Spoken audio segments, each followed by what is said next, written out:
नमस्कार विद्यार्थियों, मैं गिरिराज मीणा आपके अपने YouTube चैनल मैथ मस्ती विद जीएम पर आपका हार्दिक अभिनंदन करता हूं, स्वागत करता हूं। और आज के इस वीडियो में हम पढ़ने वाले हैं जो आपका अध्याय 1.3 है, उसके क्वेश्चन नंबर 2 को हम पढ़ने वाले हैं, प्रश्न संख्या 2 को पढ़ने वाले हैं।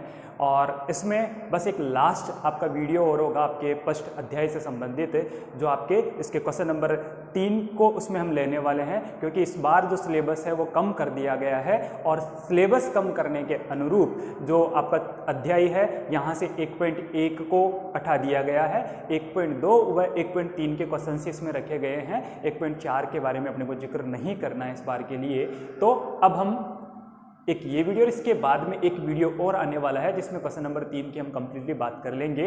तो देखिएगा इस क्वेश्चन को किस प्रकार से हम हल करेंगे। तो क्वेश्चन आपका पूछा गया है कि सिद्ध कीजिए कि 3 + 2√5 एक अपरिमेय संख्या है। जी क्या पूछा गया है इसमें कि सिद्ध कीजिए 3 + 2√5 एक अपरिमेय संख्या है। तो आप इसको किस प्रकार से हल करने वाले हो।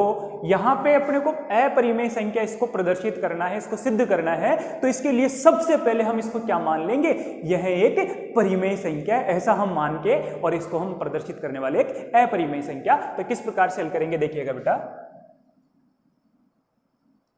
सबसे पहले हमने मानना इसको कि माना 3 + 2√5 एक कौन सी संख्या है जी, परिमेय संख्या है, एक परिमेय संख्या है। और जब हम इसको परिमेय संख्या मान लेंगे तब हम लिखेंगे कि तब इसे, आपको पता है कि कोई भी एक परिमेय संख्या होती है उसको p/q के रूप में लिखा जा सकता है, अंश बटे हर के रूप में लिखा जा सकता है ना। तो इसके लिए हम क्या लिखेंगे कि तब इसे p व q के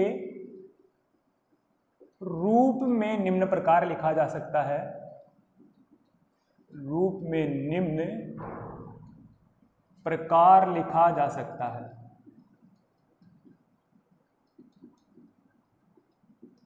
ठीक है जी। अब p/q के किस रूप में किस प्रकार से हम इसको लिखने वाले हैं, यहां से जो आपको संख्या दी गई है ना, इस संख्या को हम यहां से लेंगे कि 3 + 2√5 बराबर हमने लिख दिया p/q। और यहां हमने कह दिया कि q क्या नहीं होना चाहिए, 0 नहीं होना चाहिए। कभी भी परिमेय संख्या का जो हर है वो शून्य आपका नहीं होगा, एक भिन्न का जो हर है ये शून्य नहीं होना चाहिए। ठीक है जी। और इस रूप में हमने लिखा। तो जहां पे इनके बारे में हम क्या लिखने वाले बेटा देखिएगा कि जहां जो आपके p व q है ना, जहां p व q कोई क्या है, कोई पूर्णांक है ना, या कोई सह अभाज्य पूर्णांक है, ऐसा आप कह सकते हो, सह अभाज्य पूर्णांक है। ठीक है जी। देखो इसको हमने क्या प्रदर्शित किया, अपने को इसको अपरिमेय संख्या सिद्ध करना है। तो सबसे पहले हमने मान लिया कि माना 3 + 2√5 एक 3 + 2√5 एक परिमेय संख्या है। तब इसे p व q के रूप में निम्न प्रकार लिखा जा सकता है क्या कि 3 + 2√5 बराबर p/q लिख दिया, एक भिन्न का रूप हमने इसको दे दिया। और यहां से जो ये q है, q क्या नहीं होना चाहिए, q आपका 0 नहीं होना चाहिए। और इस स्थिति में हमने एक बात और कही है कि p व q क्या है, सह अभाज्य पूर्णांक है। अर्थात ये पूर्णांक है। सह अभाज्य पूर्णांक क्या होता है, जिनका कोई उभयनिष्ठ गुणनखंड नहीं होता है। ठीक है जी। अब इसमें हम क्या करने वाले हैं, जब भी आपको इस टाइप का क्वेश्चन दिया जाए, ध्यान से सुनना, हमने अलग अलग टाइप के क्वेश्चंस किए हैं इसमें कि √2 है, √3 है, √5 है, √7 है। इनसे संबंधित कोई भी प्रश्न आता है तो उसको हम थोड़ा सा अलग तरीके से कर रहे हैं, है ना। उसके लिए हमने √2 के लिए, √3 के लिए, √5 के लिए, सभी के लिए अलग से वीडियो बना के अपलोड किए हैं। और उस स्थिति के अलावा ये दूसरी स्थिति बनती है कि आपकी जो ये √ की संख्या दे रखी है ना, जैसे √2, √3, √5, √7, इनके साथ में कोई सा पद यहाँ पे या तो गुणन के रूप में दे रखा है या फिर योग के रूप में दे रखा है। तो उन प्रश्नों के लिए क्या करना है, ज्यादा कुछ अलग नहीं करना, बस थोड़ा सा अलग कर लेना है। उसमें करना क्या है कि यहां से जो ये √ का पद दिख रहा है ना, जो √ की संख्या आपकी आ रखी है, इस √ के पद को तो एक पक्ष में रखना है और इसके अतिरिक्त जो भी शेष बच रहे हैं इन सभी का पक्षांतरण कर देना है और उनको इस p और q के साइड में इसको पक्षांतरित कर देना है। ठीक है। तो सिंपली यहां देखिएगा, हम यहां से केवल √5 को यहां रखने वाले, बाकी सब का पक्षांतरण करेंगे। तो यहां हमने देखा कि 3 + 2 √5 है बेटा, और इधर आपको दे रखा है P/Q आपको दिया है। ठीक है जी। अब यहां पे देखा तो सबसे पहले हमने क्या किया कि जो यहां से ये प्लस, इधर आपको पद कौन सा दे रखा है, 3 दे रखा है, 3 प्लस का पद दे रखा है, इसका सबसे पहले हम पक्षांतरण कर लेते हैं। इसको हमने लिखा P/Q, और माइनस का क्या गया जी, यहां से 3 आ जाएगा। क्लियर है, P/Q माइनस का 3 आ गया। और उसके बाद में एक बार इसको हम जैसे हल कर ले तो ये 2 √5 बराबर लघुत्तम में अपना Q हो जाएगा, और Q का भाग Q में दिया तो कितनी बार, एक बार, P माइनस, और यहां से देखो बट्टे में कितना है जी, इसके बट्टे में अपने को 1 मिलेगा, 1 का भाग आप Q में देने वाले हो तो Q बार जाएगा, Q को 3 से गुणा कर लेंगे तो कितना मिलेगा अपने को, यहां से वही आपको 3Q आपको मिलने वाला है। ठीक है, अब एक बार इसका और पक्षांतरण कर लेते हैं। जो 2 आपको दे रखा है, इस 2 का हम यहां से पक्षांतरण करेंगे, और 2 यहां पे जो √5 है ना, इसके साथ में किसमें दिया है, गुणा में ये राशि दी गई है, और गुणा में दी गई है तो जब भी गुणा की संख्या का पक्षांतरण करते हैं तो कहां जाती है, वो भाग में जाएगी। तो बेटा यहां पे हमने इसको लिखा P-3Q बट्टे में Q आपको दे रखा है, और ये 5 के साथ √5 के साथ 2 गुणा में था, पक्षांतरण कर दिया तो कहां गया जी, ये इसके नीचे वाले पद के साथ गुणा में आ जाएगा, अर्थात पूरे पद के भाग में आ गया। क्लियर है जी, ये वाला रूप अपने को प्राप्त हुआ, और ये रूप अपने को प्राप्त हुआ ना। तो अब इसमें क्या करना है, बस इसका काम हो गया, इतना ही अपने को करना है। अब इसमें थोड़ी सी भाषा लिखनी है, उस भाषा में क्या करना है देखिएगा। हमने लिखा कि चूंकि P व Q क्या है जी, कोई पूर्णांक है। ठीक है जी, हमने यहां पे मान लिया था कि P व Q कोई पूर्णांक है। ठीक है, और P व Q कोई आपके पूर्णांक हो जाएंगे बेटा, तो जब जिस स्थिति में P व Q कोई पूर्णांक बन रहे हैं ना, और P व Q आपके पूर्णांक बन गए, तो यहां से हम क्या कहेंगे कि P व Q पूर्णांक है। तो ये जो आपको पद दिख रहा है यहां से P-3Q बटे 2Q जो आपको पद दिख रहा है, तो P-3Q बटे में यहां से क्या मिला जी, 2Q आपको मिला, और ये वाला पद आपको मिला ना, तो इसके लिए हम क्या कहेंगे, तो एक कौन सी संख्या है, परिमेय संख्या है, परिमेय संख्या है।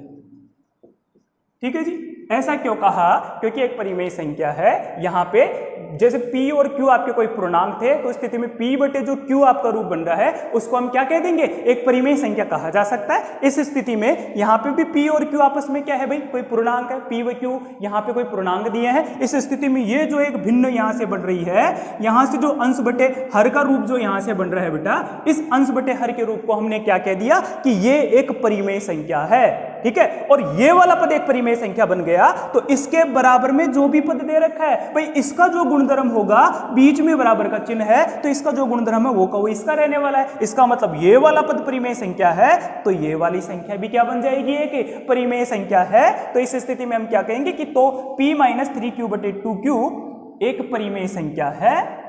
तो अतः √ कौन था, 5 भी एक परिमेय संख्या होगा, परिमेय संख्या होगा।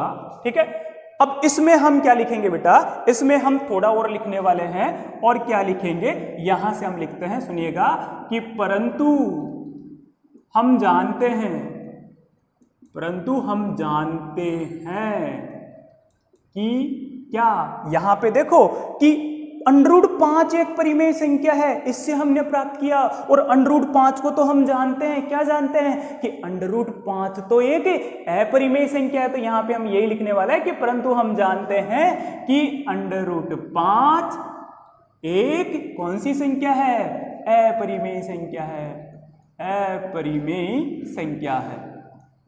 और भाई ये स्थितियां तो उल्टी हो गई। कैसे कि यहां पे अपने को प्राप्त हुआ कि √5 एक परिमेय संख्या है, यहां पे हमने प्राप्त किया कि √5 एक अपरिमेय संख्या है। दोनों स्थितियां कैसी हो रही है, एक दूसरे के विपरीत स्थितियां बन रही है। तो हमने क्या लिखा यहां से कि जो कि क्या है जी, विरोधाभास है, जो कि विरोधाभास है, और ये स्थिति विरोधाभास बन रही है। तो इसके लिए हम क्या लिखेंगे कि अतः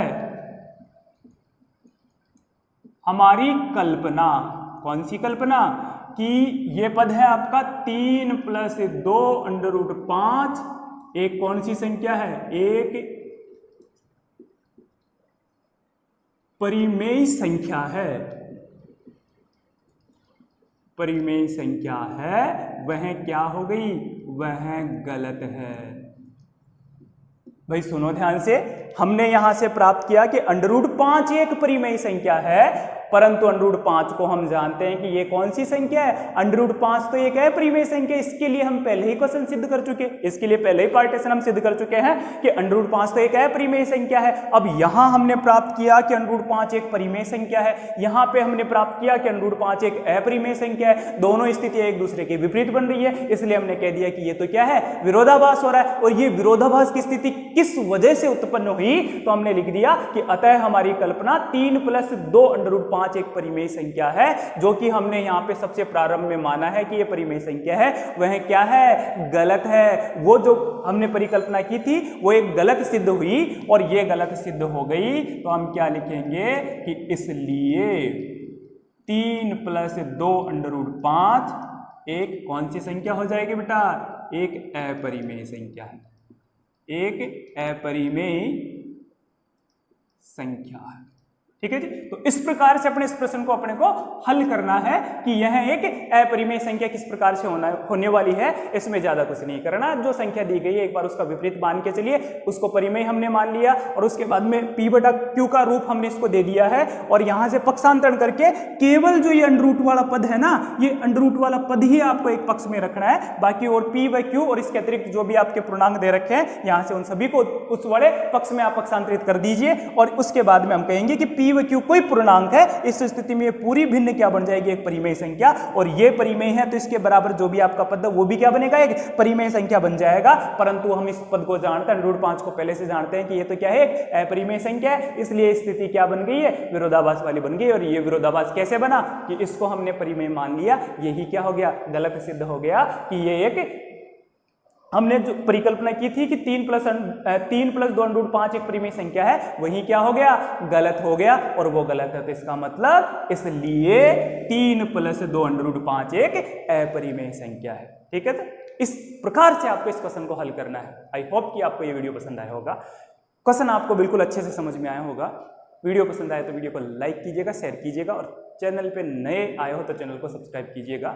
मिलते हैं अब इसके अंतिम प्रश्न के साथ में, और इस अध्याय के अंतिम प्रश्न के साथ में, तब तक के लिए बाय।